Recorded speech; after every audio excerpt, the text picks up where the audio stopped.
जल्द ही खिलने वाली है गेहूं की बाली, तैयार हो जाइए क्योंकि आने वाली है शुभ दिवाली।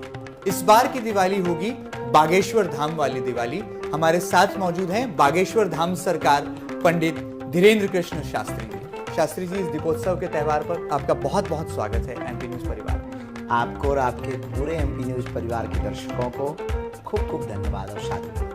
तो चलिए हर बार की तरह इस साक्षात्कार की शुरुआत करते हैं। सवालों की फुलझड़ी भी जलाते हैं और जवाबों के धमाके भी सुनते हैं, और उन जवाबों में वो कौन सा राज है जो कि आपके लिए जानना है जरूरी, वो श्रीमुख से बताएंगे पंडित धीरेन्द्र कृष्ण शास्त्री जी, यानी कि बागेश्वर धाम वाले सरकार। सबसे पहले शुरुआत करते हैं। इन दिनों देश में बटेंगे तो कटेंगे एक नारा बहुत चल रहा है, और अब उसमें एक नया शब्द जुड़ गया है, घटेंगे तो चिंता बढ़ेगी। तो क्या वाकई में आपको लगता है कि देश इस मुहाने पर है कि हमको एक दृढ़ संकल्प लेकर बटेंगे तो कटेंगे से सतर्क भी रहना है और आने वाले कल में घटेंगे की चुनौती से भी जूझना है? क्या मानते हैं हम?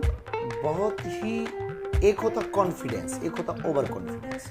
हिंदू अभी ओवर कॉन्फिडेंस में है कि ये बंगाल में के लोगों के साथ हो रहा, ये उत्तराखंड के लोगों के साथ हो रहा, ये बहराइच के लोगों के साथ हो रहा, ये कोलकाता के लोगों के साथ हो रहा, हमारे साथ नहीं होगा। ये ओवर कॉन्फिडेंस। और कॉन्फिडेंस ये है कि इनके साथ हुआ, अब हमारे साथ ना हो। इसके लिए हमको बटना नहीं है, हमको कटना नहीं है, हमको एक होकर के उनको बताना है तुमसे हम भी करें। इस्लाम मजहब में अनेक जातियां, अंसारी, शिया, सुन्नी, और इनकी मस्जिदों में भी एक दूसरे के लोग नहीं जाते। लेकिन जब भी इनके धर्म पर बात आती है तो ना ये अंसारी होते हैं, ना ये शिया होते हैं, ना ये सुन्नी होते हैं, ये सिर्फ मुसलमान होते हैं।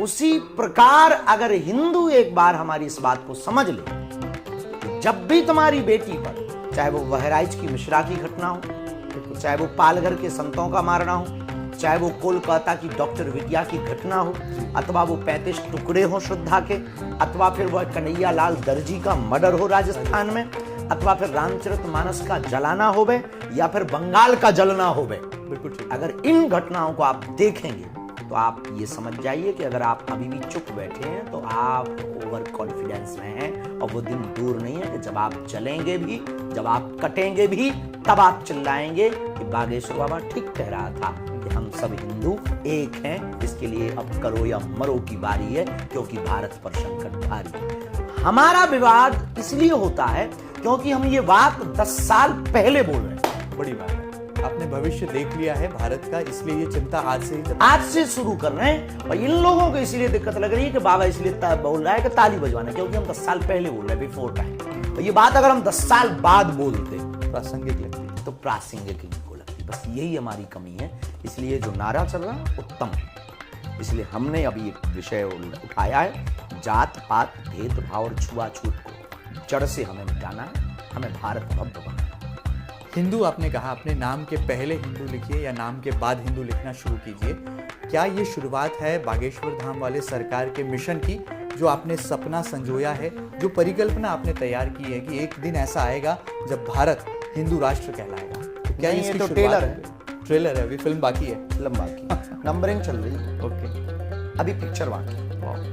अभी तो हम घर घर जाएंगे, गांव गांव जाएंगे, इस देश से कुरीतियां मिटाएंगे, इस देश में चलने वाले अंधविश्वासों को मिटाएंगे, इस देश में चलने वाले धर्म की दुकानों पर वार करेंगे, इस देश में सेक्युलरिज्म का जिनके अंदर कीड़ा है उनके कीड़े पर वारनॉल डालेंगे। अभी हम सड़कों पर निकले और भारत का पूरा साधु समाज, भारत की हिंदुत्व का प्रतिनिधित्व करने वाले लोग और हिंदुओं के प्रति अपनी विचारधारा, विचारक और प्रचारक, सनातन के विचारक और प्रचारक, उन दोनों को हमें इकट्ठा करके, इस देश के बुद्धिमान बुद्धिजीवी दोनों को इकट्ठा करके, इस देश का हिंदू और कट्टर हिंदू दोनों को इकट्ठा करके सड़कों पर ला करके उनको बताएंगे कि हम भी तुमसे कम नहीं। इसलिए नंबरिंग, अभी पिक्चर नहीं, पिक्चर शुरू हो रही है 21 नवंबर से। मेरा अगला सवाल वही था। हमने देखा कि पद यात्राएं, जब भी कोई देश में बड़ा संत करता है या राजनेता करता है, एक बड़ा मकसद होता है समाज में एक नए विचार का प्रवेश कराना होता है। तो क्या ये माने कि आने वाले कल में बागेश्वर धाम वाले सरकार यानी कि पंडित धीरेन्द्र कृष्ण शास्त्री जी इस पद यात्रा के माध्यम से राम राजा सरकार यानी कि ओरछा की नगरी तक जब जाएंगे तो वो संदेश जो है यहाँ से निकलकर पूरे देश और दुनिया में जाएगा और अध्यात्म की जो पताकाएं लहरा रही हैं उनमें आपका जो मूल मकसद है वो भी हमें लहराता नजर आएगा। देश में जब जब संघर्ष हुआ तब तब क्रांति खड़ी जी। और ये भारत एक ऐसा देश है जिसमें यात्रा हमेशा सक्सेसफुल। राम की वनवास यात्रा, महात्मा गांधी की दांडी यात्रा, आज जगत गुरु शंकराचार्य की चारों मठों की स्थापना यात्रा। तो हमें लगता है कि अगर हम ये यात्रा करेंगे तो निश्चित रूप से सफल होंगे, क्योंकि अभी हमसे वो लोग मिल पाते हैं जो धाम आते हैं, पर बिछड़े और पिछड़े लोग नहीं। बहुत बड़ी बात बोली आपने। अभी वो हमारे पास आते हैं जिनको चमत्कार देखना है या जिनको दरबार देखना, वो नहीं आ पाते हैं जो हिंदू विचारधारा और समाज को जगाने का काम करते हैं। बिल्कुल ठीक है। और हिंदू हिंदू कहने से, ताली बजवाने से या टीआरपी पाने से या ब्रेकिंग न्यूज में बने रहने से हिंदू राष्ट्र नहीं बनना। बहुत बड़ी बात, ये तय है। बहुत गहरी बात है, मुझे लगता है। लेकिन हमारा उद्देश्य है कि हमें उसे करके बताना है। इसलिए हमने प्रण लिया कि अब हम कथाएं तो खूब हो ही नहीं है, दरबार तो चल ही रहा है बड़ा संकल्प, बहुत विघ्न आने हैं, बड़ी विचित्र स्थिति के संघर्षमय स्थिति में जीवन है, लेकिन अब हम गांव गांव पैदल चल करके जाएंगे, पिछड़े और बिछड़े लोगों को गले लगाएंगे और जिन लोगों को आज तक मंच के नजदीक आने नहीं मिला उन पिछड़े और बिछड़े लोगों को हम मंचों पर बैठाएंगे, ताकि उनके अंदर ये जो अभी भाव है कि ये बड़े हैं हम छोटे हैं, ये भाव मिट जाए, हम हिंदू हैं, ये भाव जागृत हो जाए। इसीलिए पता आपके जीवन में मैंने देखा है कि हिंदू केंद्र बिंदु है, तो क्या आपको लगता है ये हिंदू केंद्र बिंदु में इसी तरह हिंदुस्तान का ही केंद्र बिंदु और आपकी बातों में भी हम देख रहे हैं कि हिंदू केंद्र बिंदु में हमेशा से रहा है। लोगों ने हमको जब दिक्कत हुई, जब हमने ये बात बोली कि नाम के आगे हिंदू या नाम के पीछे हिंदू लगाओ, तो हमने अभी एक न्यूज देख रहे थे, बहुत ही भारत का सुप्रसिद्ध और प्रतिष्ठित न्यूज चैनल पर एक डिबेट चल रही थी, तो कोई मौलाना साहब उस पर बोल रहे थे कि ये बागेश्वर बाबा हमेशा ऐसे ही बयान देते रहते हैं। तो हमें बड़ा दुख, हम अपनी कम्युनिटी को, अपने लोगों को अपनी तरफ से, अपने मंच से, अपने कैमरा से अपील कर रहे हैं, तो मैं जलन किस बात की? ठीक है, हम ये तो नहीं कह रहे कि मुसलमान लिखें हिंदू, हमने ये तो नहीं बोला कि मुसलमान लिखें, भारत में रहने वाली हिंदू लिखें। अगर हम ये बोलते तो तुम्हें बरलौन लगनी चाहिए। हमने सिर्फ इतना कहा कि भारत के हिंदू जातियों को छोड़कर जाति के नाम के आगे, अपने नाम के आगे मैं सनातनी हिंदू हूं या हिंदू अंकित, हिंदू प्रशांत, हिंदू धर्मेंद्र लिखे, सिर्फ इतना करना है। लेकिन इन्होंने कमेंट क्यों किया, इसका मतलब निशाना ठीक जगह लगा। पिछले दिनों आपका एक बयान भी बहुत सामने आया था, मौलानाओं ने उस पर आपत्ति भी जताई थी, फिर बाद में लोगों में बहस का विषय भी उस पर छेड़ा। आपको लगता है कि कौन सा पुरोहितों को लेकर लगातार जो शब्दावली का इस्तेमाल पंडितों के बारे में, जैसे पाखंड के बारे में कहा जा रहा था, हवस का पुजारी, मैं लेना नहीं चाह रहा था लेकिन आपने ले लिया, तो क्या आपको लगता है कि केवल हवस का पुजारी ही हो सकता है? आपने जो कहा था वो मौलाना की तरफ इंगित कर दिया था। इनके में भी कई न्यूजें मिली कि प्रायोजित तरीके से ये छोड़े हुए प्रयोग हैं। ओके। 1980 के दशक में जब फिल्मों पर इनका आधिपत्य हो गया, तब इन्होंने बहुत साइकोलॉजी सिस्टम मनोविज्ञान के साथ कुछ चीजें छोड़ना शुरू की। आप 1980 के दशक की बात की पिक्चर देखिए तो उसमें जितने गुंडे मिलेंगे सब तिलक लगाएंगे, टोपी वाली ईमानदार मिलेंगे, एक पंप उखाड़ने वाली पिक्चर छोड़ बाकी आप देख लीजिए। हवस का पुजारी, अब हवस तो उर्दू शब्द है, तो दूसरा शब्द भी उर्दू होना चाहिए। पुजारी हिंदू शब्द है, ये हिंदी है, इसका प्रयोग आपने क्यों किया? हाफिज का हाफिज भी तो होता है, पादरी भी तो होता है, मौलवी भी तो होता है। पुजारी हमारे सनातन धर्म का सबसे प्रसिद्ध है और सबसे सम्मानीय पद है, लेकिन आपने बहुत प्रायोजित तरीके से उसकी बैंड बजा दी। हाफिज का पुजारी, आपने हमारे सम्मानीय शब्द को टारगेट किया। भारत का हिंदू अभी तक केवल प्रचारक था, हम केवल प्रचारक नहीं, हम विचारक। ये आपने एक नई शुरुआत परिपाटी की। हम एक विचारक हैं, तो हम विचार कर सकते हैं ना, ये बात हमने विचार की है, ये ऐसे प्रयोजन हुआ है इनका, तब तो हिंदुओं के दिमाग में ये बात बैठी, इसलिए कोई कुछ भी करे बोले हवस का पुजारी है वो तो। अच्छा, उनके में चप्पलें गली कई जगह पकड़े गए, हलाला होता है, तो वो हवस का मौलवी नहीं होता। वीडियोस वायरल हुए सोशल मीडिया के, अनेकों डले हुए, कितने मजहबों के गुरुओं के नहीं डले, लेकिन सिर्फ बदनाम हवस कब हो जाती। आज आप कायम है अपने उस बयान पर? कायम, जब तक शरीर है तब तक हमें क्या लेना देना। जिनको दिक्कत हो वो आत्महत्या करे, हमको कोई दिक्कत नहीं। हम तो जो बात बोल रहे हैं वो रियल बोल रहे हैं। हमारी बात इसलिए चुपती है क्योंकि हम सत्य बोल रहे हैं। हाँ, लेकिन हम इस्लाम के खिलाफ, उनके धर्म गुरुओं के खिलाफ, उनके गुरुओं के भी खिलाफ। और ना हमारे शब्दों से कभी ऐसा हो, हम केवल रियल बात बोलेंगे जो फैक्ट है। फैक्ट पे बोलेंगे, आप फैक्ट के आधार पे आप हमसे जीत सकते हो, क्योंकि हमें उतना ही बोलना है जो सत्य है। और सत्य को झुठलाएंगे, सत्य को बताने के तरीके अनेक हो सकते हैं, और सत्य एक होता है, और वो पराजित भी नहीं होता। आगे बढ़ते हैं। दीपावली का मौका है, शुभ दीपोत्सव है, पूरा देश और दुनिया जगमगा रही है। भारत पर पूरे विश्व की निगाहें हैं और भारत अब अमन, चैन और शांति का भी एक संदेश, एक दिया जला रहा है। इसका उजाला पूरी दुनिया देख रही है। वसुधैव कुटुंबकम की परिभाषा परिपूर्ण हो रही है। क्या मानते हैं आने वाले कल में भारत की नई उड़ान आपको कैसी नजर आती है? और ये माना जाता है कि बागेश्वर धाम वाले सरकार मन की बात पढ़ भी लेते हैं और मन की बात बता भी देते हैं। तो भारत के मन में क्या इस वक्त चल रहा है? ये जो बार बार अटकलें लग रही हैं, विश्व युद्ध के अल्प विराम, पूर्ण विराम, अटकलों पर जो भवंडर चल रहा है, इस पर आप क्या देख पा रहे हैं भारत के भविष्य के लिए? भारत अपनी प्रोग्रेस कर रहा है, इसमें कुछ नहीं। और भारत गृह युद्ध की तरफ जा रहा है, इसमें कुछ नहीं। दिन प्रतिदिन जातिवाद का जहर, बच्चियों, छोटी बच्चियों के रेप, महंगी दवाइयाँ, शिक्षा महंगी, धर्म धंधा, अधिकारी लूट खसोट, नेता ठीक ही है। देश में चिंता भी, चिंतन भी, देश प्रगति भी कर रहा है और देश में विकृति भी कर रहा है, देश विकास भी कर रहा है।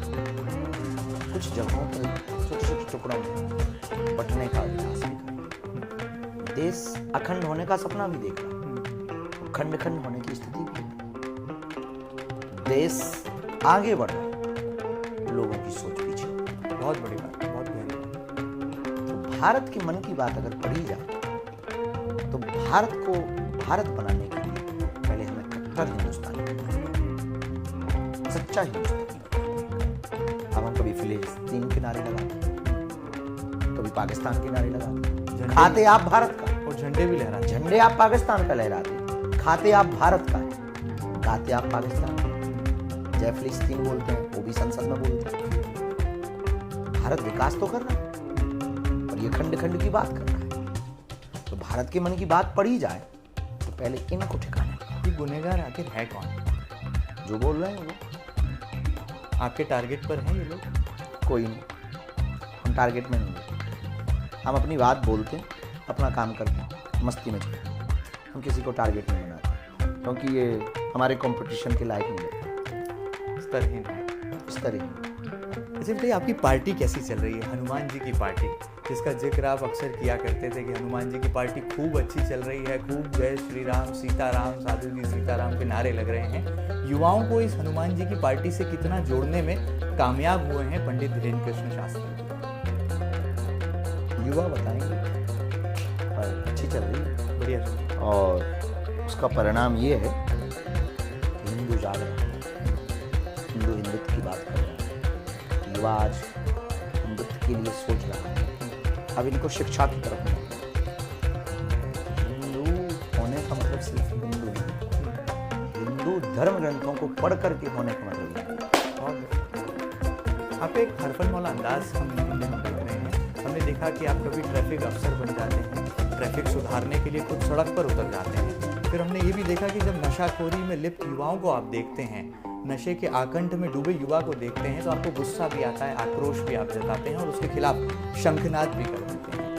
तो बागेश्वर धाम वाले सरकार का क्या अगला लक्ष्य ये भी है कि जो नशाखोरी को बढ़ावा देने वाले समाज के दुश्मन हैं, इनको नेस्त नाबूद कर दिया जाए, इनका खात्मा कर दिया जाए? हम ट्रैफिक ऑफिसर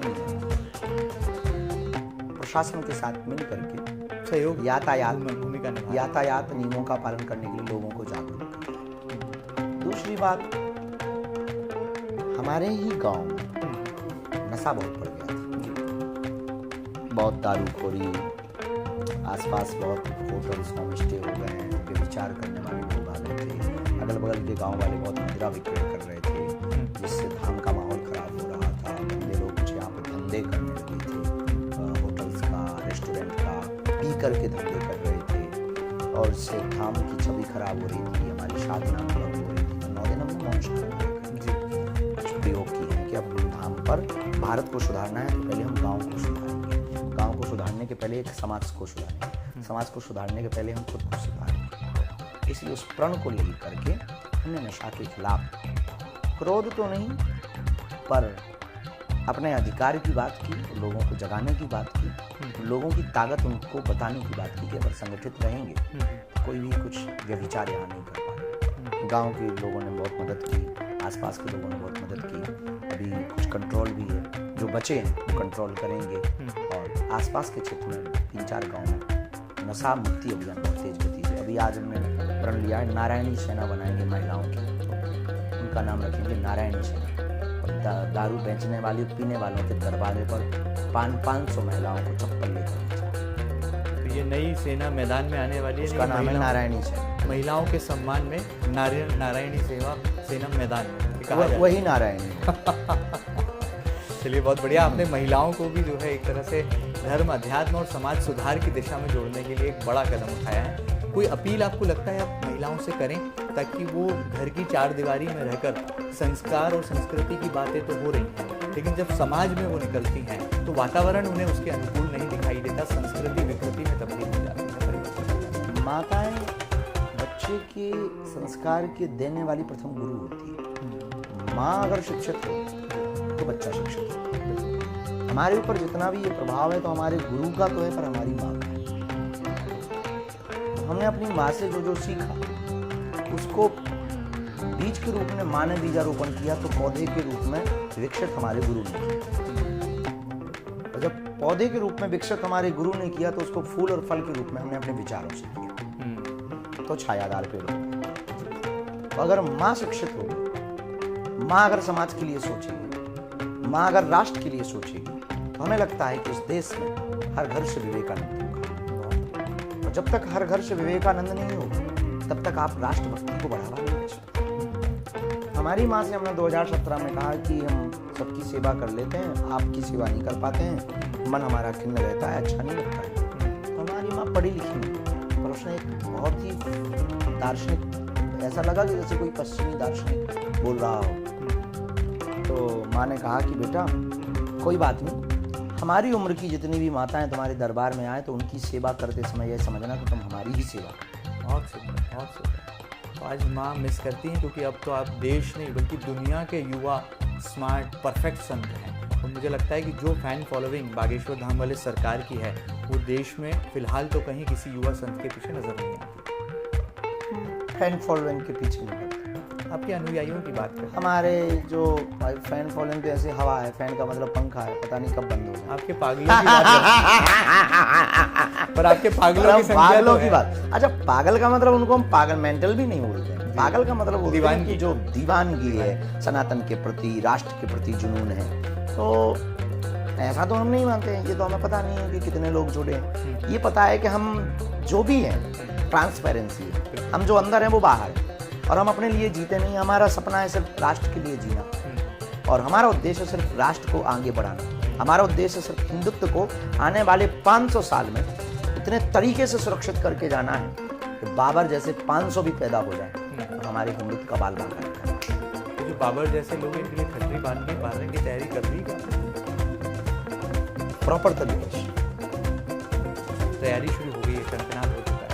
हाँ, शंखनाद भी हो गया है, तरीके भी शुरू हो गए हैं, और पदयात्रा के बाद तो बहुत सी चीज़ें हैं जो हिंदुओं को देखना। आप हमें लगता है कि 1-2 साल में कुछ बड़ा होने वाला है। आप विचारों की लड़ाई लड़ने में बहुत भरोसा रखते हैं। मैंने देखा है कि आप शांति की संदेश भी देते हैं, लेकिन विचारों की लड़ाई लड़ते रहते हैं। एक योद्धा मैदान में रणभूमि में उतरकर युद्ध लड़ता है, और एक योद्धा अपनी वाणी से जब मंच से बड़ी बात कहता है तो विचारों का युद्ध खड़ा कर देता है। हमें लगता है कि कलम से खतरनाक कोई भी हथियार नहीं होता, इसलिए हम विचारों से खेलने में हमें बहुत मज़ा आता है। और विचार इसलिए करते हैं क्योंकि हम विचारक भाव में जीते हैं। हमारे जो ग्रैंडफादर थे वो बहुत अच्छे विचारक थे, और लोगों ने हमारा हवा बना दिया है कि कोई बहुत मिरेकल मैन, चमत्कारी गुरु, मंत्रवान जानने वाला, भूत भगाने वाला। बल्कि हम ऐसे भी नहीं हैं। हम वो बहुत आदमी, हम बहुत अपने ही तर्क और अपनी ही बातों का खुद कटाक्ष करने की क्षमता रखते हैं। हम बोल देते हैं कि हम भाई माया छोड़ने के प्रवचन नहीं सुनाते। आज हमने एक नया विचार दिया है, शायद आपने देखा हो सोशल मीडिया, हम रोज एक विचार डाल रहे हैं। आज हमने दिया है कि इस देश में बीमारियों का प्रमुख कारण दवा महंगी है, दारू सस्ती है। बहुत सुंदर, बहुत गहरी बात है। मुझे लगता है ये सच्चाई है इस देश हाँ, रियल है। बस ऐसे हमें लगता है कि ये बात सही है तो हम वो बोल देते हैं। जैसे अभी बहराइच की घटना को देख करके लोगों ने पूछा कि आप क्या कहेंगे, हम का यही कहेंगे, इस बहराइच की दंगा को देख करके इस देश में गंगा दुर्लभ है, दंगा सरल। आपको डर नहीं लगता कि किसी को बुरा लग जाएगा, मेरी बात का और बुरा वो लगा? विचारक किसी काम का ही नहीं जो किसी को ठेस ना पहुंचा। तो अब भयभीत कभी नहीं होते? भय ही होना होता तो फिर विचारक किस बात का?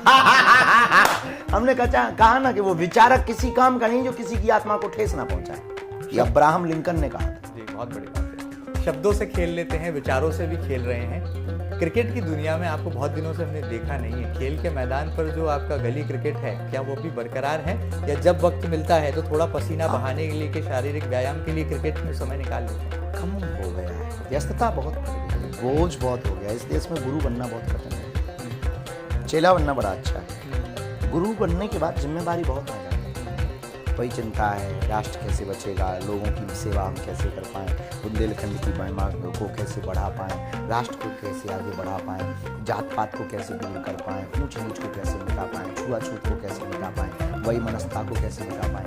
ये भभूतियों से हमें जो तंत्र मंत्र वाली चीज़ें हैं, अंधविश्वास हैं, इसमें लोग पागल हैं। इससे ऊपर हम लोगों को कैसे ले जाएं? हम अप्य दीपो भवा बनाना चाहते हैं लोगों को। हम चाहते हैं कि लोग हमारे पीछे पागल ना हो। हम चाहते हैं जैसे हम प्रकाशित, वो स्वयं दीपक बने, वो खुद प्रकाशित है, उनको किसी की जरूरत ना पड़े, वो अपने आप में गुरु बने, अपने आप में साधक बने। हम उसका मतलब ये नहीं है कि वो दरबार लगा, उसका मतलब ये है कि कम से कम दूसरे के मन की ना सही पर खुद के मन की तो जान पाए।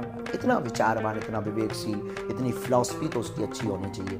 हम चाहते हैं कि इस देश को कैसे इतना बड़े अच्छे तरीके से, बहुत प्रायोजित तरीके से इस देश को ऑस्ट्रेलिया की टक्कर में दे पाएँ कि हम ऑस्ट्रेलिया घूमने गए, हम ऑस्ट्रेलिया भी गए, फिजी भी गए, न्यूजीलैंड भी गए, ऑकलैंड भी गए। इन जो न्यूजीलैंड में ऑकलैंड है वहाँ गए हम। तो जब जाते हैं तो वीज़ा की लाइन में जब लोग लंबी लगते हैं या वहाँ पर उतरते हैं तो इमिग्रेशन में जब उतरते हैं तो लाइन में लगते हैं, तो हमें लगता है कि जैसे हम इस देश में जाने के लिए ललायत हैं। हमारे भारत में आने के लिए कैसे ये देश ललायत हों?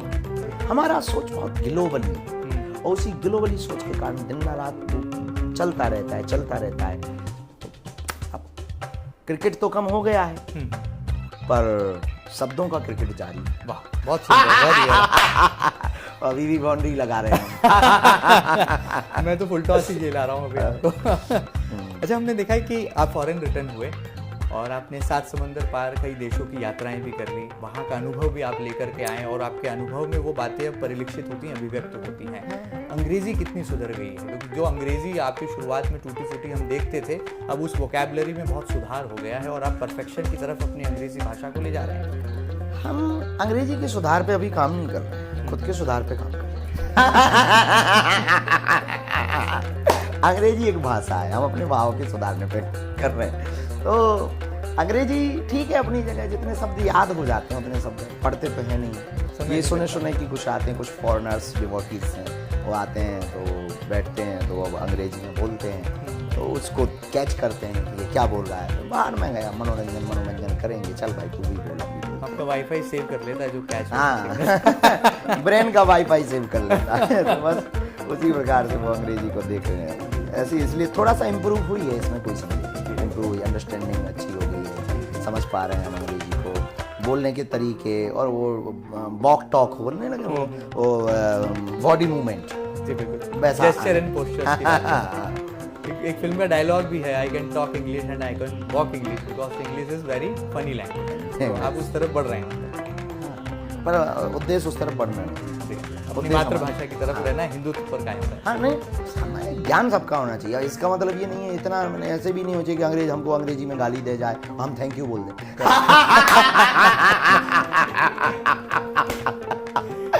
अगर नाला कमीना बोलेगा तो हम टटरी तो बाहर सके। मैं इसी का इंतजार कर रहा था कि ये पल कब आएगा और किसकी टटरी आज आप मारने वाले हैं। बहरहाल आगे बढ़ते हैं। आप जैसे युवा और डायनामिक संत जब सामने होते हैं, देश के सामने होते हैं, दुनिया के सामने होते हैं, तो बॉलीवुड का कैमरा, टेलीविजन का कैमरा आप जैसे युवा संतों पर नजर भी रखता है। एक रियलिटी शो है बिग बॉस, जिसमें एक संत की एंट्री होती है। सलमान खान के सामने वो जाते हैं, धर्म ग्रंथ उनको भेंट कर आते हैं। आपको लगता है कि ऐसे शोज में आध्यात्मिक गुरु का जाना ये बहुत लाजमी नजर आता है? कह नहीं सकते इस बारे में, सबकी अपनी अपनी विचारधारा है। हम किसी के निर्णय पे हमारा बोलना ठेस पहुंचा सकता है।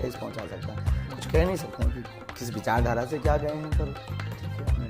लेकिन बागेश्वर धाम वाले सरकार के दिल में क्या है? ये बिग बॉस जैसे जो शोज हैं, जो रियलिटी शोज हैं, अभी हम बिग बॉस को ठीक से उतना पहचानते नहीं। वो संस्कृति के खिलवाड़ भी तो कर रहे हैं। आपके घर की मर्यादाओं को तार-तार कर रहे हैं। महिला पुरुषों के बीच जो घरेलू जीवन है उसको टेलीविजन की स्क्रीन पर लोगों के बीच ले जा रहे हैं और एक खुलापन, एक संस्कृति को चोट करने का काम कर रहे हैं। आप मानते हैं ऐसे शोज पर देश की एक बड़ी दिक्कत है जी, जो थोड़ा सा भी उल्टा फुल्टा करता है उसके प्रति देश बाहर नकारात्मकता को जल्दी पकड़ लेता है। ये दुनिया का खेल है। एक मनोविज्ञान की साइकोलॉजी है। एक दार्शनिक है, यूनान का दार्शनिक हुआ, बहुत अच्छी बात है। ग्रीक का दार्शनिक हुआ डायोजनीज, हमारा बहुत प्रसिद्ध है, उसको बहुत पढ़ते हैं। डायोजनीज ने कहा है कि इस देश में अगर तुमको बहुत प्रसिद्ध होना तो उल्टे पुल्टे चलोगे तो लोग जल्दी आते हैं। कंट्रोवर्सी में रहेंगे तो हेडलाइंस हाँ, वो ऐसा बोलता है। खैर हमने उसको प्रयोग नहीं किया, करने वाले हैं जीवन में, जरूरत ही नहीं है। पड़ी पर ये जो ऐसे टीवी सीरियल्स होते हैं और कुछ एक्टर्स या वो होते हैं तो वो नेम फेम में आ जाएंगे। कुछ नेता भी ऐसे होते हैं, ऐसा बोल देंगे तो वो उसमें आ जाएंगे। तो कुछ एक्टर्स ऐसे होते हैं तो हम ऐसा करेंगे तो वो हमको लोग देखेंगे। तो लोगों के अंदर एक जुनून है कि हमें लोग देखें कैसे। जैसे हमारे दरबार में कुछ महिलाएं आती हैं कि वो नहीं भी उन पर भूत है तब भी वो ताकि वो सब भीड़ का आकर्षण खींच सके। तो कई बार वो इसलिए भी चिल्लाती हैं कि बाकी भीड़ हमारी तरफ देखे, यार भाई ये कौन सी खाज आ गई है, ये कौन सी आपदा। अब अपन तो गुरु है, तो समझ जाते हैं कि इनको कौन सा वाला भूत लगा है। तो बिग बॉस से कभी ऑफर आएगा तो आप लेने वाले नहीं है, ठुकराने वाले हैं? इन समय हम बहुत ज्यादा पढ़ते हैं, जरूरत ही नहीं है। नहीं, अपना खुद का बिग बॉस चल रहा है। क्या बात है। बागेश्वर पर कोई आवे, हमको जाने में भी कोई दिक्कत नहीं है। अच्छा। हमको आने में भी कोई दिक्कत नहीं है, हम लेकिन सब सोच नहीं पाते, समय ही नहीं मिल रहा है। समय ही नहीं है। बिग बॉस की बात रुक गई, बॉलीवुड में कभी मौका मिला, कोई ऑफर मिला तो जाएंगे? और अपनी जिंदगी Not at खुद की all. बॉलीवुड है। आपका बॉलीवुड बागेश्वर धाम सरकार में क्या है? हाँ, हम अपनी जिंदगी में खुद अभिनय कर रहे हैं, खुद ही विलन है, खुद ही हीरो हैं। रोज अपने आप के अंदर के विलन को मार रहे हैं, क्या बात, और अपने हीरो को रोज चमका रहे हैं। और खुद ही कभी मस्ती आती है तो गीत गा लेते हैं, कभी मस्ती आती है तो डायलॉग छोड़ देते हैं, और कभी प्रेम का उत्साह वर्धन होता है तो हनुमान जी से मोहब्बत कर लेते हैं, झंझट खत्म। भारत माँ से प्यार कर लेते हैं। तो हमारी खुद की फिल्म हिस्ट्री में सब कुछ चल रहा है। तो हमने खुद को ही विलन बना लिया, खुद को ही हीरो बना लिया, तो टड्डा खत्म। हाँ, टड्डा खत्म। हाँ, इसके बाद अगर भारत देश से हमको समय मिलेगा तो सोचें। ये भी कोई बंधन नहीं है हमारा, अपनी बात का कोई बंधन नहीं है। मतलब आप अपने आगे लिख के चलते हैं, I am open for all. हाँ, नहीं मतलब इतने ओपन नहीं है कि सबके लिए ओपन हो जाए। हमने कहा ना इतनी अंग्रेजी हम समझने लगे कि आप हमको उल्लू बना के चले जाओ, तो इतने ओपन नहीं है। अमर्यादित कुछ भी नहीं करेंगे, मर्यादित सब कुछ करेंगे। 100 की बात है। हमारा एक ही नियम है कि कोई नियम नहीं। हमारा एक ही नियम है कि कोई नियम नहीं। मर्यादा पुरुषोत्तम भगवान श्री राम की तरह जो एक आदर्श जीवन की राह पर आप बढ़ रहे जीवन जीवन। अब कोई परिस्थिति ऐसी आ गई, अब आज हम कह दें कि हम ऐसा नहीं करेंगे, अकल कोई परिस्थिति आ गई, वो करना पड़ा, मजबूरी हो गई। विचार से अटल नहीं रहता, फिर विचार से अटल नहीं रहता। ठीक है, जो मौज हमें आनंद आएगा, हमारा साधु बोलेगा तो देखें, आनंद में परमानंद की तरह। हाँ, लेकिन हाँ अमर्यादित कुछ नहीं करें। 100 की सीधी बात है, जिससे धर्म की। जैसे आज का युवा पूछना चाहता है, इस चमक और इस दमक का राज क्या है? कैसे कायम रह पाती है? इतनी कठिनाइयाँ, इतनी चुनौतियाँ, इतनी नकारात्मक ऊर्जाओं के बीच घिरे रहते हैं, संवादों का दौर देर रात तक चलता है, लेकिन ये चमक और ये दमक बरकरार रहती है, ठीक ही नहीं पड़ती। तो अरस्तु ने कहा है जी कि जो सच्चा और अच्छा होता है उसका दिल हमेशा बच्चा होता है। क्या बात है, बहुत सुंदर। Clapping from my side. तो जवाब से अपने चारों खाने चित कर दिए। और हमें लगता है कि यही एक कारण हो सकता है, बाकी ऐसा हम कुछ लेते नहीं। जैसे हैं वैसे हैं, कोई हम बहुत ज्यादा ये नेचुरल है, ये गॉड गिफ्टेड है, मतलब कहा जाता है। गिफ्टेड है। कभी कभी जैसे ये पिंपल्स हो जाते हैं, ये हो जाते हैं, चमक दमक की बात है, तो एलोवेरा जेल का प्रयोग कर लेते हैं, वो काटने वाला। बाकी और कुछ- प्राकृतिक उस पर ध्यान। हाँ, बस बाकी और बाकी सब जो है वो है। झमेलों से दूर हैं आप। हाँ, झमेलों से दूर है बाकी, और हो भी नहीं सकता हमारी लाइफ में, नहीं हो सकता इतना काम, गर्मी में रहना, धूप में रहना, कभी भीड़ में रहना, इतनी बात, इतना ज़्यादा बोलना, इतने मेडिटेशन करना, हवन करना, ध्यान करना, और रातों भर जगना, सब चल रहा है, भगवान चला रहे हैं। हनुमान जी जाने, वो उन्होंने भेजा है, वो हम तो ज़बरदस्ती इंपोर्ट किए हुए आदमी। आप कठपुतली हैं, चला हनुमान जी चला हनुमान जी, हमने कहा ना हम तो इंपोर्ट किए हुए आदमी। वाह। मतलब मेकअप नहीं, माइंड मेकअप की तरफ ध्यान। हाँ, नहीं, ब्यूटी के चक्कर में कई बार रियल ब्यूटी गायब हो जाए, बहुत बढ़िया।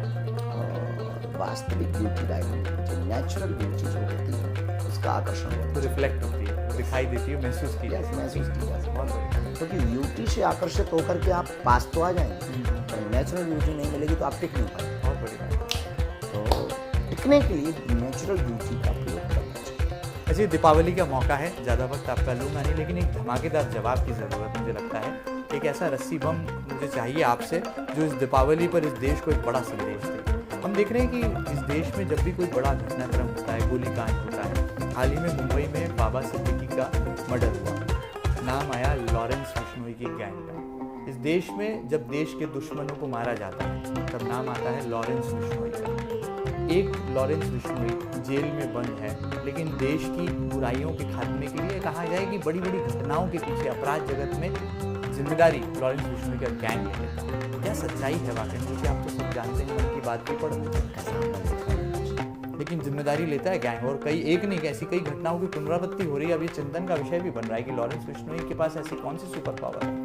ऐसा हमने कुछ ऐसा विचार नहीं किया, इस मामले में ही नहीं विचार किया, उस रास्ते पे हम अभी विचार नहीं कर पाए, बाकी हर जगह तो विचार कर लेते हैं, अभी इस मामले में हम विचार नहीं कर मतलब क्रिमिनल पर नो कमेंट है आपकी तरफ से, कहा जा सकता है।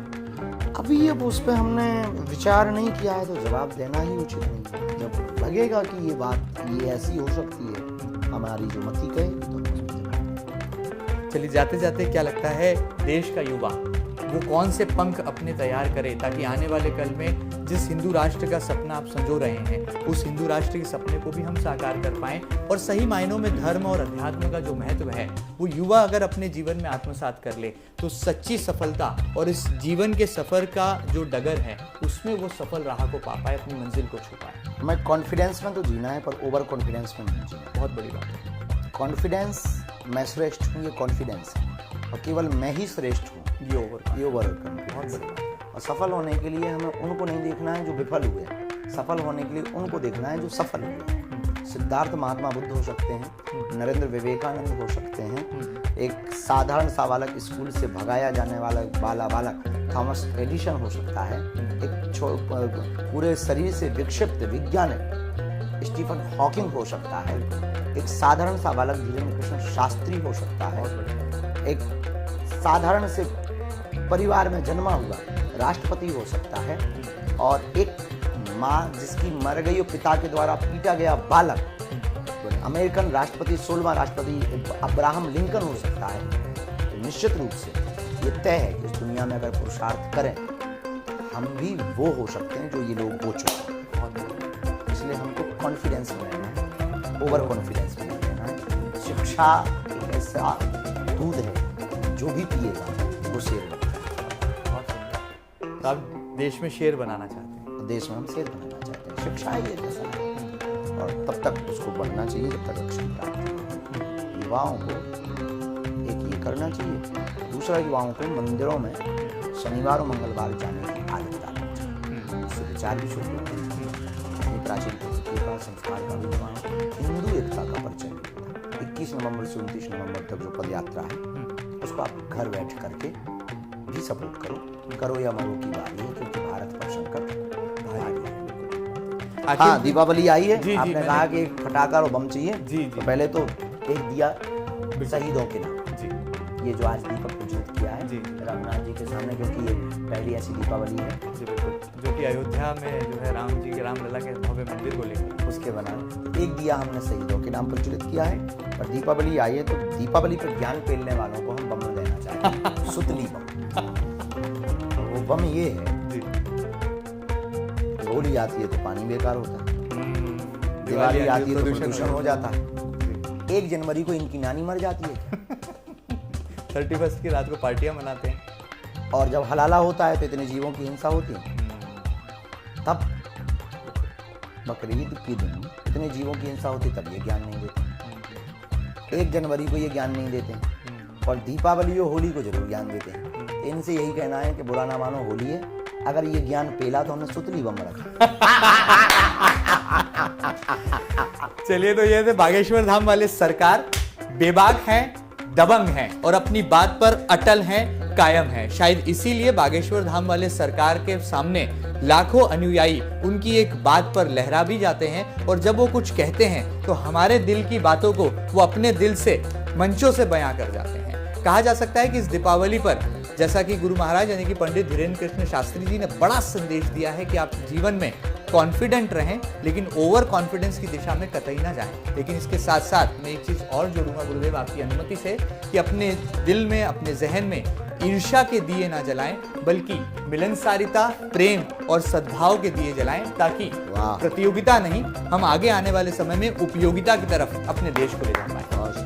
तो इस खास बातचीत को आप बने रहिएगा लगातार ताजा तरीन खबरों के लिए आपके अपने न्यूज चैनल एमपी न्यूज के साथ, और इस खास बातचीत को कितने अंक आप देते हैं एमपी न्यूज टीवी के फेसबुक पेज, इंस्टाग्राम अकाउंट पर जाकर कमेंट करके हमें जरूर बताइएगा, और कैसी लगी बागेश्वर धाम वाले सरकार के दिल की बात, इस पर भी प्रतिक्रिया जरूर हम तक पहुंचाइएगा। ताजा तरीन खबरों के लिए लगातार बने रहिए आपके अपने news channel MP news TV के साथ। फिलहाल इतना ही, नमस्कार।